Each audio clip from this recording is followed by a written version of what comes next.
Assalamualaikum warahmatullahi wabarakatuh.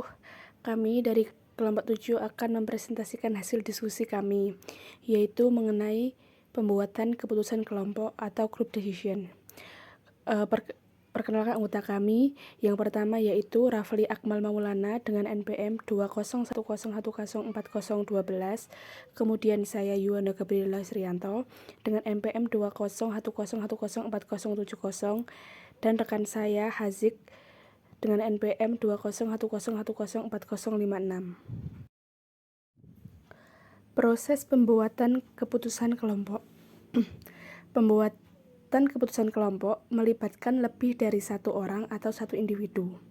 Proses dalam pembuatan keputusan kelompok atau group decision making pada umumnya meliputi 4 tahapan, yaitu yang pertama tahap permulaan, kemudian yang kedua yaitu tahap penyelesaian masalah, kemudian yang ketiga adalah tahap pemecahan konflik atau perselisihan, kemudian tahap yang terakhir yaitu tahap pelaksanakan.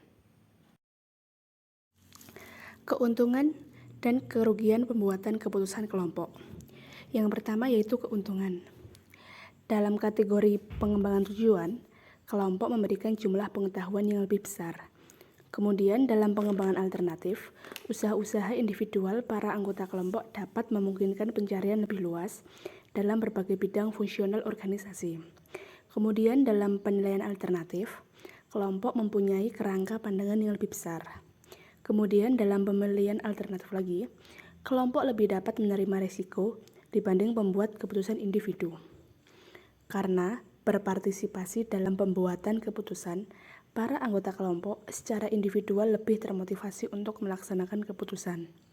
Kemudian untuk kerugiannya yaitu, yang pertama, implementasi suatu keputusan, apakah dibuat oleh kelompok atau tidak, harus diselesaikan oleh para manajer secara individual.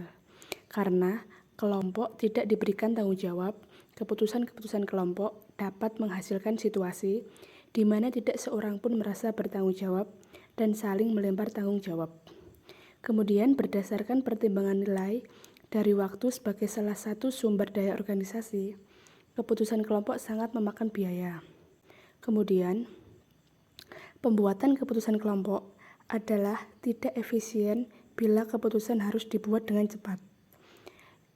Selanjutnya, keputusan kelompok dalam berbagai kasus dapat merupakan hasil kompromi atau bukan sepenuhnya keputusan kelompok.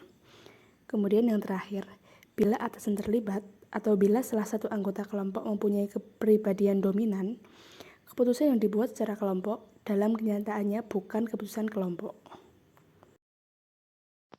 Strategi menghasilkan keputusan kelompok yang lebih baik. Salah satu tujuan dalam proses pembuatan keputusan baik dalam keputusan kelompok maupun individu adalah menghasilkan keputusan yang lebih baik dan berkualitas. Sebagaimana telah dikemukakan oleh Beserman, bahwa terdapat 4 strategi untuk membuat keputusan lebih baik, yaitu acquiring expertise, debiasing judgment, using linear models, dan adjusting intuitive prediction. Hal ini juga telah dibuktikan oleh Della dan Steinbart dalam penelitiannya bahwa pemberian pelatihan seperti kuliah dan membaca dan pengalaman dalam melakukan sebuah penugasan tertentu terkait desain balance scorecard mampu memitigasi bias judgment atau common measure bias dalam proses pembuatan keputusan bisnis. Dalam upaya pembuatan keputusan kelompok, juga terdapat upaya-upaya untuk menghasilkan keputusan yang lebih baik, seperti bagaimana memitigasi bias penyampaian informasi yang dapat memicu terjadinya efek keutamaan atau primacy effect dalam proses pembuatan keputusan kelompok. Larson et al. Juga merekomendasikan strategi memitigasi dan mencegah terjadinya bias penyampaian informasi dalam pembuatan keputusan kelompok, yaitu dengan mengembangkan teknik intervensi yang disebut Shared Cognition Awareness Training atau SCAT. SCAT ditujukan untuk meningkatkan aliran informasi yang relevan dengan permasalahan selama periode waktu tertentu, sehingga akan mendorong diskusi kelompok lebih inklusif. Teori-teori pembuatan keputusan kelompok. Yang pertama ada teori pembuatan keputusan atau games theory. Teori permainan dalam fenomena pengambilan keputusan kelompok dijelaskan dengan membandingkan antara individu dengan kelompok dalam konteks sebuah permainan, yaitu bagaimana proses individual dan kelompok membuat keputusan. Beberapa riset seperti Bornstein dan Yaniv menyatakan bahwa pembuatan keputusan kelompok lebih rasional sebagai pemain dibandingkan dengan individual. Yang kedua ada teori Time Interaction Performance atau TIP. Teori Time Interaction Performance dikembangkan oleh McGrath. Teori ini menjelaskan bahwa kelompok secara terus-menerus dan simultan melakukan 3 fungsi, yaitu produksi, dukungan anggota, dan kesejahteraan kelompok. Teori ini mengaku bahwa kelompok adalah multifungsi dan anggota kelompok berkontribusi pada 3 level, yaitu pada sistem organisasi, pada komponen kelompok atau anggota, dan pada kelompok itu sendiri sebagai struktur sosial. Ketika kontribusi tersebut mempresentasikan 3 fungsi dalam TIP, yaitu fungsi produksi, fungsi dukungan anggota, dan fungsi kesejahteraan kelompok. Contoh penelitian akuntansi yang terkait pembuatan keputusan kelompok. Penelitian pembuatan keputusan kelompok menurut Humpton tahun 2001.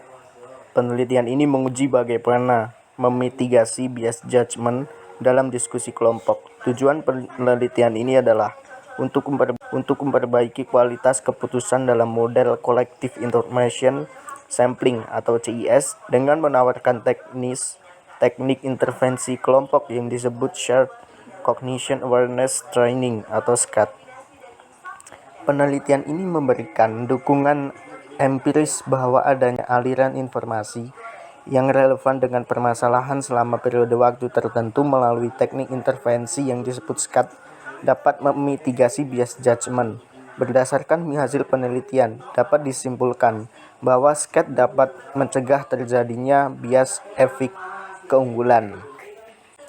Demikian presentasi dari kelompok kami. Terima kasih atas perhatian teman-teman semua. Apabila ada pertanyaan, monggo silahkan